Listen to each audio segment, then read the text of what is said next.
Parkinson යනු මොලේ ස්නායු පද්ධතියට බලපාන රෝගයක් වන අතර මෙහිදී චලන සිදුකර ගැනීමට උපකාරී වන ඩොපමීන් නම් රසායනිකය ඇතිවන අසමතුලිතතාවයත් සමග රෝගියාට චලන සිදුකර ගැනීමේ අපහසුතා හා සමබරතා පවත්වා ගැනීමේ අපහසුතා ඇතිවෙනවා. මෙහි ප්‍රධාන රෝග ලක්ෂණ විදිහට තද ගතිය, ඒ වගේම ට්‍රෙමර් එහෙම නැත්නම් වේවුලීම, ඇවිදීමේදී කෙටි අඩි තවමින් ඇවිදීම, ඒ වගේම ක්‍රියාවක් ආරම්භ කිරීමට ඇති අපහසුතාව,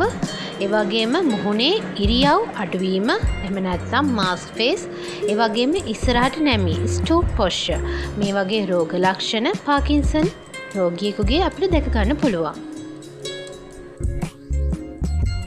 පාකින්සන් රෝගය සඳහා භෞතික චිකිත්සක ප්‍රතිකාර මගින් රෝගියාට ඔහුගේ වැඩ කටයුතු කිරීමේ ස්වාධීනතාව ඇති කරමින් මොළයේ ක්‍රියාකාරීත්වය වැඩි කරන අතර ජීවන තත්ත්වය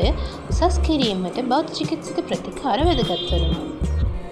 ඔබත් මෙවැනි රෝගී තත්ත්වයකින් පීඩා විඳිනවා නම් පල්ස් ෆිසියෝതെරපි ඇන්ඩ් රිහැබිලිටේෂන් සෙන්ටර් වෙත දුරකථන ඇමතුමක් ලබා දී ඔබේ භෞතික චිකිත්සක ප්‍රතිකාර සඳහා වේලාව වෙන් කරගන්න. ශාඛා පොකුණු විට කටුබැද්ද